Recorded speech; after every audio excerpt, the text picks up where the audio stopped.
transformación o cambio social, pero que tienen algunos desafíos particulares en estos tiempos de crisis global que nos desafían precisamente de manera mucho más integral. Y lo que les voy a compartir son algunos lineamientos, ideas que hemos trabajado desde mi institución, el Centro de Estudios y Publicaciones Alforja en Costa Rica, y el Consejo de Educación Popular y América Latina, el CEAR. Para comenzar, me gustaría partir de una inspiración de nuestro cantautor querido Silvio Rodríguez de Cuba, que me parece que tocaría un elemento central con el cual yo quisiera no solamente comenzar, sino darle el sentido a esta conferencia. En su canción, en su poema Solo el amor, nos dice: debes amar la arcilla que va en tus manos, debes amar su arena hasta la locura, y si no, no la emprendas, que será en vano. Solo el amor engendra lo que perdura, solo el amor convierte en milagro el barro. Debes amar el tiempo de los intentos, debes amar la hora que nunca brilla, y si no, no pretendas tocar lo cierto. Solo el amor engendra la maravilla, solo el amor permite encender lo muerto. Con este poema yo quería reforzar esta idea de que lo que tenemos, la arcilla que tenemos en nuestras manos cada día, lo que hacemos en nuestro trabajo cotidiano, y en este caso tanto las y los docentes como también las y los estudiantes, esa arcilla que tenemos en nuestras manos es lo que tenemos que como referencia para poder moldear aquello que queremos construir. Y por lo tanto tenemos que intentarlo. Y debemos amar ese tiempo de los intentos, e incluso cuando esos tiempos nunca brillan, porque precisamente es de ese empeño, de ese esfuerzo, de esa voluntad de construcción que podemos engendrar la maravilla y donde podremos hacer transformaciones. En última instancia, y vinculado, me parece, a ese gran sentido de la pedagogía salesiana, sin amor, sin amorosidad, como diría Paulo Freire, no es posible hacer un proceso educativo. Ahora bien, estamos siguiendo también esta inspiración de Freire de tener una pregunta generadora que está muy relacionada con lo que ya nos planteaba el padre Cárdenas y el padre García. La pregunta de este momento, como educadores y educadores sobre todo, es la siguiente: ¿qué es lo que vamos a aprender de este momento histórico inédito? Es decir, nuestra primera tarea como educadoras y educadoras es de generar nuestra propia capacidad de aprendizaje. Y este momento histórico inédito nos está desafiando a que hagamos no lo mismo de siempre, sino precisamente que tengamos la capacidad, la disposición de construir también respuestas inéditas.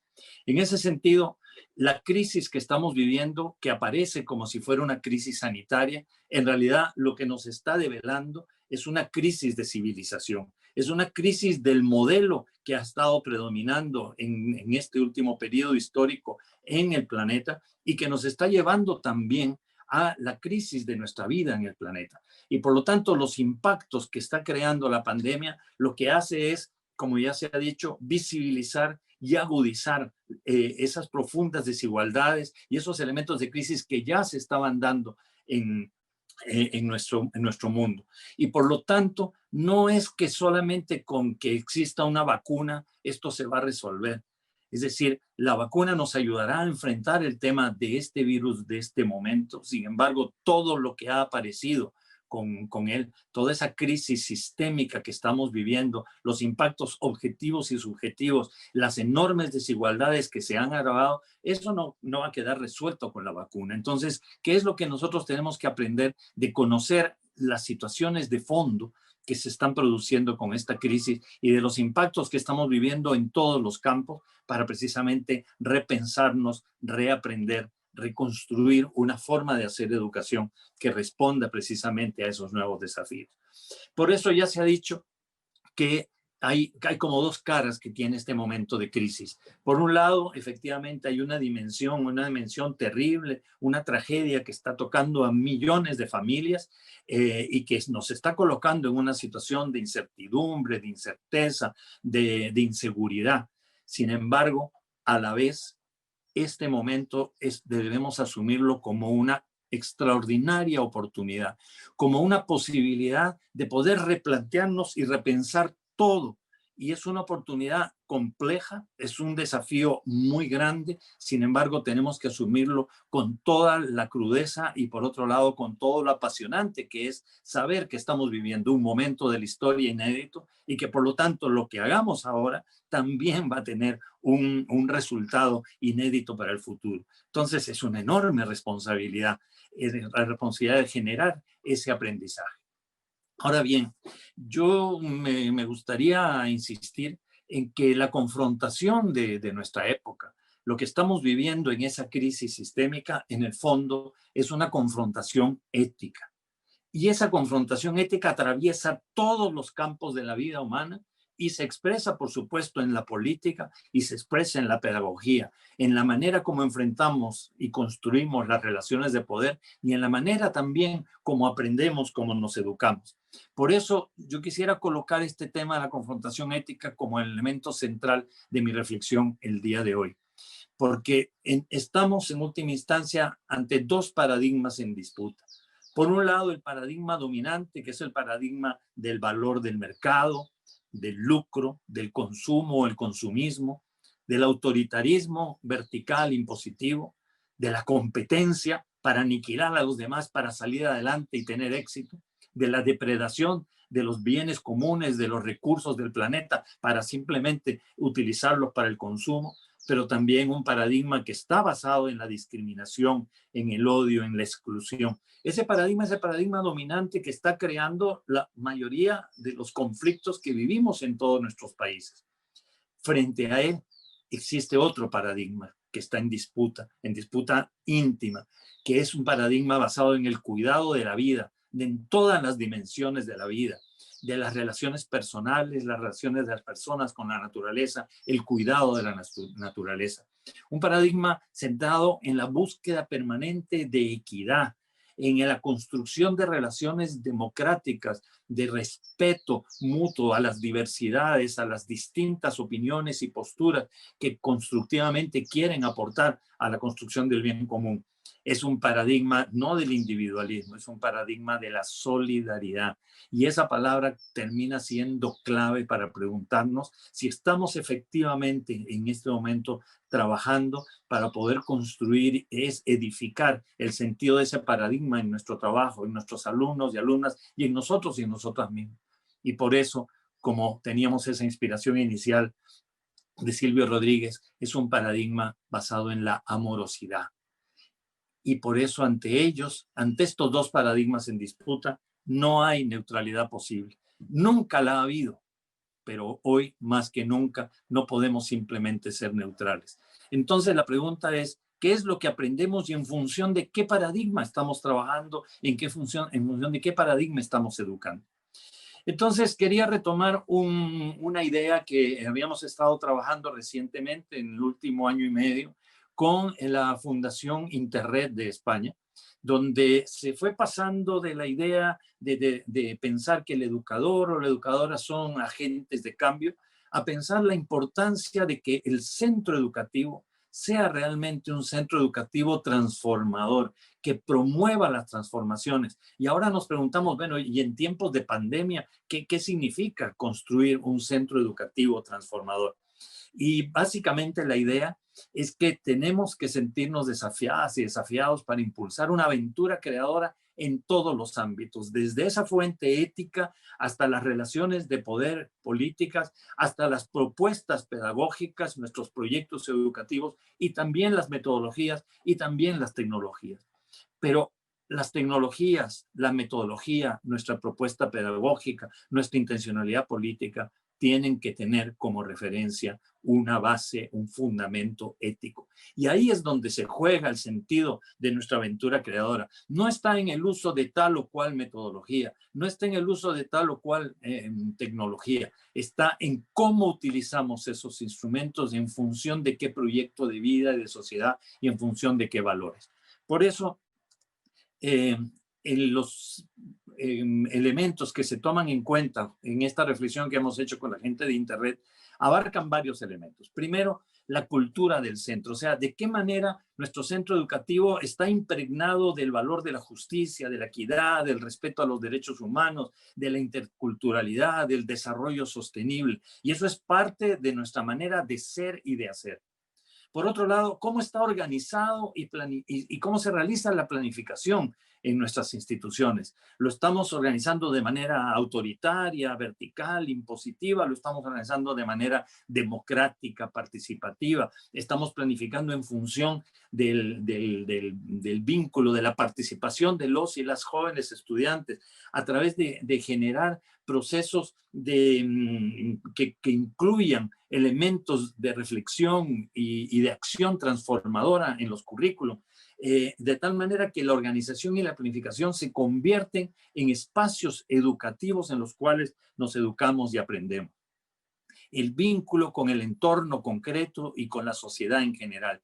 No hay desafíos educativos que podamos plantearnos al margen de los desafíos de la sociedad a la que pertenecemos. Y eso es un debate muy importante que se da en las universidades latinoamericanas hoy, cuando se plantea que el desafío de la relación entre universidad y sociedad no puede ser otro que los propios desafíos de la sociedad.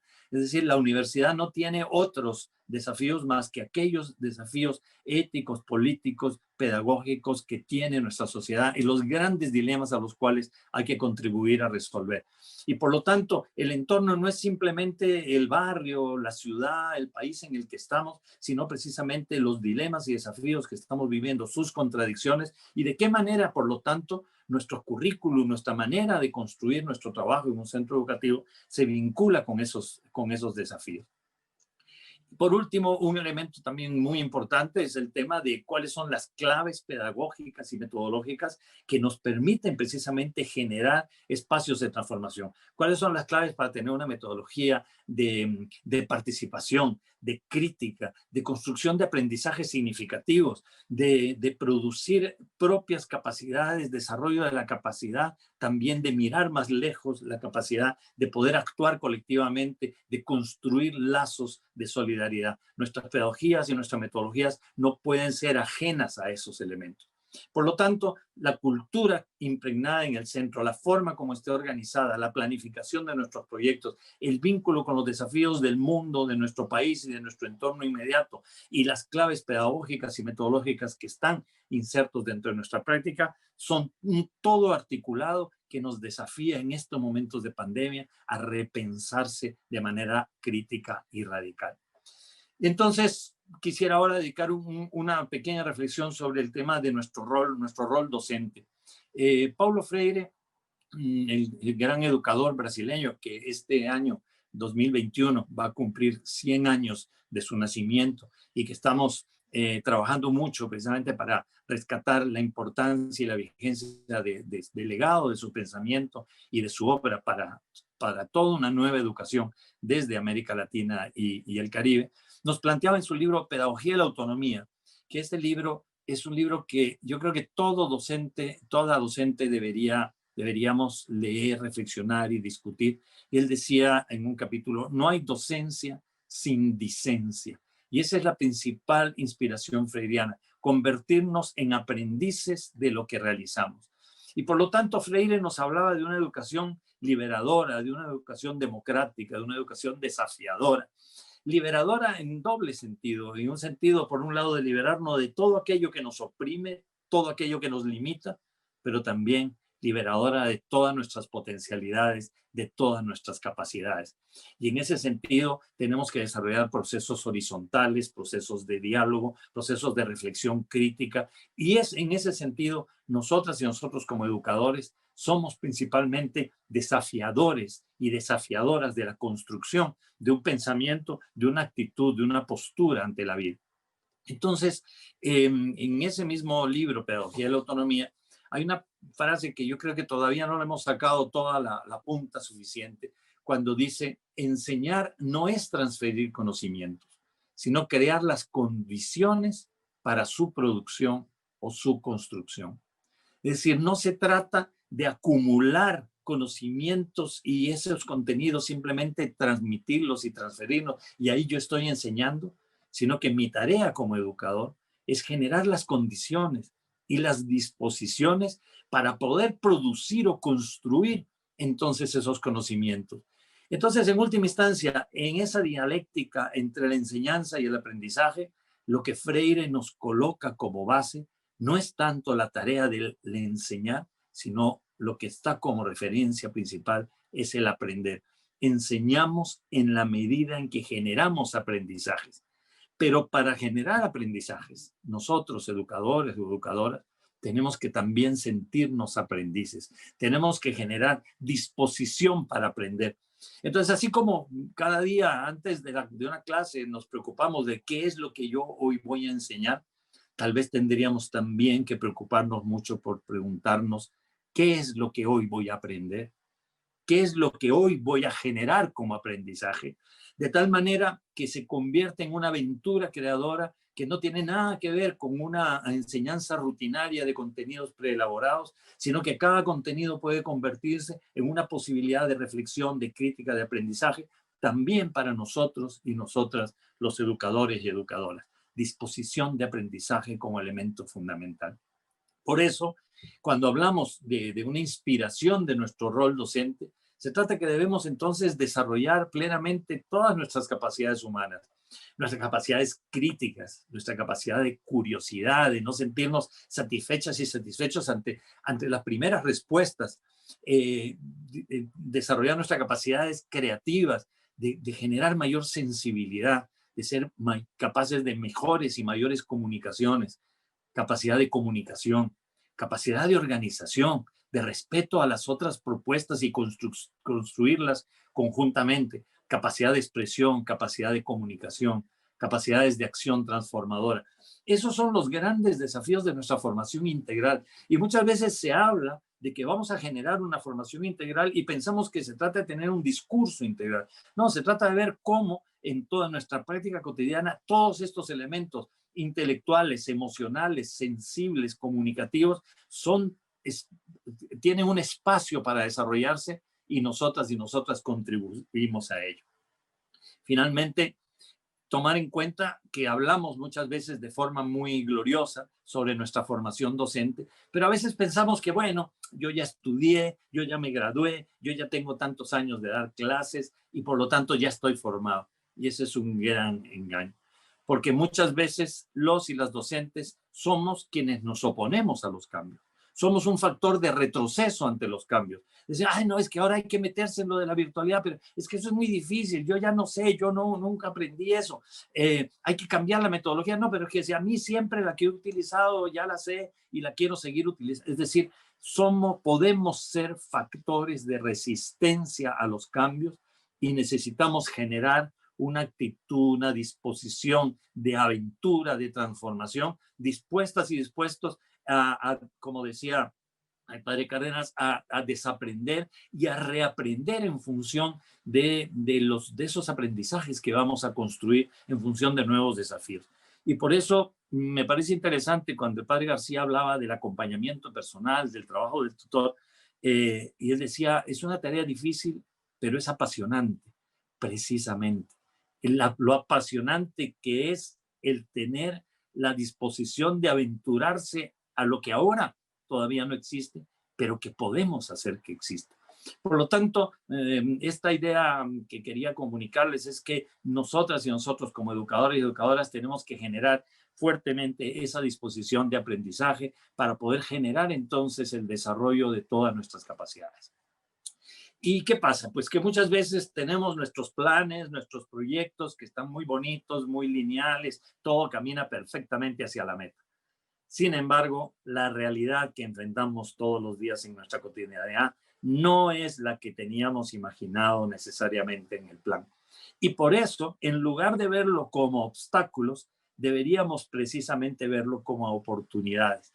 Esas piedras, esos lagos, esos brincos que tenemos que pasar, esas tormentas que pueden ocurrir en el día a día, son parte de experiencias riquísimas en las cuales tenemos que desarrollar una capacidad de sistematización para poder aprender de las experiencias y poder tener una perspectiva de transformación. En América Latina y en el campo de la educación popular estamos trabajando cada vez más, y en el CEAL mucho, una propuesta de sistematización de experiencia, que es una propuesta metodológica, epistemológica, y que es también político-pedagógica, como es toda educación, que nos permita aprender de nuestra experiencia cotidiana, de tal manera que podemos crear en un centro educativo, podemos crear círculos de docentes que discuten a partir de las experiencias metodológicas, debates dentro del centro educativo entre la administración, la dirección, las y los estudiantes sobre los desafíos del momento, lo que está ocurriendo hoy en el país y en el mundo, empezar a encontrar en conjunto lineamientos de acción que nos permitan orientarnos para el futuro, sistematizar nuestras experiencias, compartir nuestros aprendizajes, relacionarnos con otros y otras docentes. Este congreso que está concitando la atención de tanta gente que está vinculada con educación salesiana en el mundo, cuántas cosas para aprender de lo que se realiza en los distintos lugares. Yo pienso que muchas veces desperdiciamos la oportunidad de aprender porque no sistematizamos, porque no dedicamos tiempo para la sistematización de nuestras experiencias. Y ese tiempo es un tiempo valioso y cualitativo. Si hay un tiempo importante para hacer una sistematización de lo que está ocurriendo, es ahora, ante esta situación de pandemia. Bien, dos puntos más tal vez, ya para que estamos un poquito sobre la hora, es este tema que ahora se nos ha presentado con tanta vigencia, el tema de la virtualidad, ¿no? Y que incluso en algunos casos ha aparecido como si fuera la gran panacea, como la que va a resolver los problemas de la educación. Y yo creo que deberíamos analizar críticamente cuáles son los límites y también cuáles son las posibilidades que se generan con este proceso de la virtualidad, que ahora se convierte en indispensable para podernos comunicar. Primero, bueno, ya lo decía el padre Cárdenas, el reconocimiento de los límites de acceso, de los enormes límites de conectividad, de los límites que tienen las tecnologías que están disponibles en nuestros campos, en nuestros sectores urbanos populares, en nuestras zonas indígenas y campesinas, y también los límites que tenemos las y los docentes para capacitarnos en el manejo de esa tecnología. Entonces, la virtualidad no puede, es un instrumento, pero que no está alejado de las condiciones reales. Y por eso, uno de los límites más importantes también es el tema de la propiedad de estas plataformas virtuales, que algunas incluso creadas por transnacionales están diseñando programas, metodologías y contenidos para que simplemente nos volvamos consumidoras y consumidores de lo que ellos producen. Y en ese sentido puede haber un problema de colonialismo tecnológico tremendo si no somos críticos y no sabemos utilizar de manera autónoma esos elementos que nos puede proporcionar la tecnología, pero no caer presos entonces de ese diseño que viene desde arriba y desde afuera para imponernos una lógica sobre nuestras propias prácticas. Por otro lado, también qué importante es que luchemos por el derecho gratuito al acceso comunicativo virtual y a todas las posibilidades que nos pueden dar. Este encuentro, este congreso, bueno, no sería posible hacerlo de repente con la misma cantidad de personas si hubiera tenido que hacerse presencialmente. Bueno, a mí personalmente me habría encantado ir a Quito, me habría encantado estar con ustedes, abrazarnos, conversar, tener posibilidades de escuchar a muchas personas, que queda muy reducido hacerlo, digamos, en esta pantalla. Sin embargo, la posibilidad de que podamos juntarnos a través de una de estas plataformas es una posibilidad que en la presencialidad también hubiera sido difícil. Entonces, tenemos nuevas posibilidades que se abren, pero que tenemos que usar en función de, como ya hemos dicho, de una propuesta metodológica, de un proyecto pedagógico y de un fundamento ético. Y ahí es donde entonces el derecho al acceso comunicativo virtual de toda la gente de forma gratuita es algo que tenemos que pelear ahora cada vez con mayor urgencia. Yo veo que muchas veces se empieza a hablar entonces con cierta fuerza sobre la importancia de la enseñanza a distancia. Pero permítame ser un poco crítico con eso. O sea, yo creo que puede haber compartir, comunicación que se hace a distancia, pero que eso tiene que estar en función de la generación de un aprendizaje creativo, de un aprendizaje autónomo. Entonces, la pregunta es cómo utilizamos los medios, pero no encerrándonos en lo que el medio da de por sí para transmisión, sino lo que más bien contribuye a la generación propia, autónoma, creativa de aprendizajes. Entonces, podemos hacernos algunas preguntas, que esto lo estamos discutiendo con educadores y educadoras de varios países de América Latina. Estamos usando nuevas tecnologías, perfecto. Ahora, estamos vinculando los contenidos a la vida, a la realidad de nuestros alumnos y alumnas, a lo que está pasando en nuestro barrio, en nuestra zona, en nuestro país, a lo que le pasa en las casas a cada una de estas personas, o estamos transmitiendo los contenidos sustituyendo lo que era una pizarra donde nos echamos una gran charla a lo que sería ahora una pantalla de computadora o un teléfono móvil, ¿verdad? Entonces la pregunta es, ¿esos contenidos de qué manera se están conectando con las preguntas, con los intereses, con las situaciones de la vida cotidiana, de la realidad? ¿Estamos generando motivación, deseo, interés por aprender? El otro día hablando con un equipo de docentes me decía una profesora, es que ahora yo me he dado cuenta que para que los chicos y las chicas participen, yo tengo que pensar qué les podría motivar, poder encontrar algo que les llame la atención para que participen y puedan estar ahí conectados y que pudiera generarse interés. Y yo me ponía a pensar, pero es que eso es lo que tendríamos que haber hecho siempre. Siempre, es decir, no es ahora que entonces nos preocupamos por la motivación, es decir, ¿cómo es que entonces partimos de sus preguntas, de sus inquietudes? ¿Por qué no generamos precisamente una pedagogía de la pregunta para generar capacidad de investigación, de búsqueda, para, por lo tanto, vincular sus intereses, sus deseos, sus necesidades, sus prácticas con los elementos y los contenidos con los cuales vamos a trabajar? Una vez más, es la eliminación de la rutina. Una vez más, es la eliminación de la memorización. Una vez más, se trata de generar de forma proactiva procesos de interaprendizaje, donde el educador y la educadora también aprendemos. Entonces, la pregunta es, ¿generamos curiosidad? ¿Estamos generando espíritu científico? ¿Estamos generando dominio tecnológico? ¿O estamos generando usuarios de una tecnología que ya está establecida y simplemente que tenemos que aplicar el clic aquí y el clic allá para hacerlo?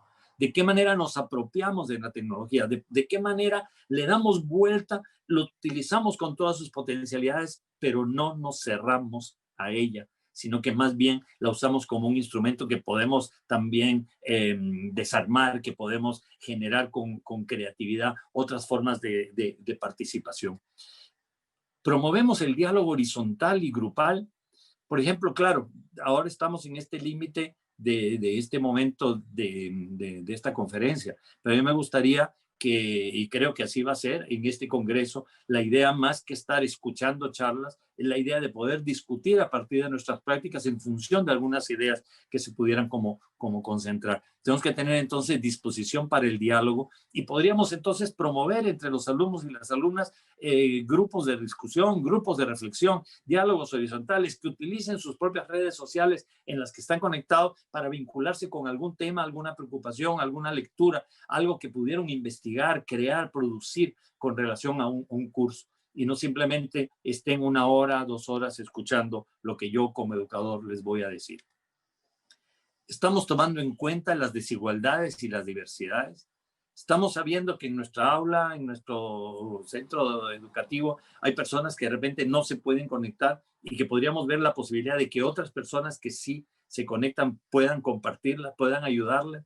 Estamos tomando en cuenta también que hay diversidades de intereses y diversidades de condiciones con la cual podemos entrar a los temas. Entonces, todos son enormes desafíos importantísimos, pero que son enormes posibilidades. Finalmente, estamos solamente colocando temas, ideas, grandes frases, o estamos también vinculando con esos conocimientos, sentimientos, emociones, arte. Estamos desarrollando la capacidad sensible para que de repente los dibujos o las poesías o las canciones que van produciendo, que pueden producir los alumnos, las alumnas, incluso nosotras y nosotros mismos puedan formar parte del proceso de formación y del proceso de comunicación, o estamos centrándonos en la transmisión de lo que dice un libro, el texto, para que a través de este medio llegue a la gente. O sea, son algunas preguntas que nos estamos haciendo con varios educadores y educadores de varios países y que yo quiero compartir con ustedes precisamente en este momento.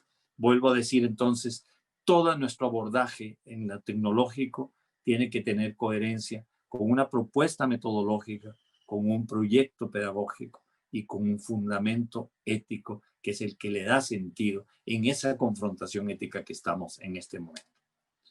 Bien, finalmente entonces decirles que en el CEAL, el Consejo de Educación Popular de América Latina y el Caribe, en lo que estamos cientos organizaciones y personas y en 21 colectivos nacionales con 6 grupos de trabajo, estamos afirmándonos en la importancia de retomar esta idea de una propuesta de una educación popular transformadora.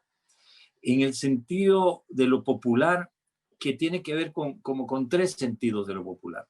Por un lado, lo popular que tiene que ver con el pueblo en general, con el derecho de todas las personas a la educación, con el derecho de todas las personas a lo largo de toda la vida a poder producir aprendizajes. Por lo tanto, hay una educación popular que es una educación de toda la gente, que es un derecho de toda la gente. Hay una segunda noción de lo popular, basado en lo que nos dice el sociólogo Elio Gallardo, que dice que existe el pueblo social, que son aquellos sectores que sufren algún nivel de asimetría por explotación económica, por opresión política, por discriminación ideológica o cultural, por marginación, por exclusión. Cualquier sector que viva algún tipo de asimetría sobre otro sector, que viene de otro sector, ese grupo constituye el pueblo social. Y por lo tanto, trabajar en procesos de educación popular significa tener como actores principales precisamente esos sectores, los que en este momento aparecen como más vulnerabilizados, más marginados, más excluidos de los proyectos dominantes en nuestras sociedades. Entonces, y creo que se tiene un sentido enorme con la pedagogía salosiana, el trabajo de Don Bosco, precisamente esa inspiración para hacer que ese pueblo social sea el principal participante de nuestros procesos. Pero dice Elio Gallardo, hay una tercera noción de lo popular, que es la que habla del pueblo político. Es el pueblo en sentido político, lo popular político, que es todos aquellos sectores, instancias, iniciativas que buscan transformar esas condiciones de asimetría.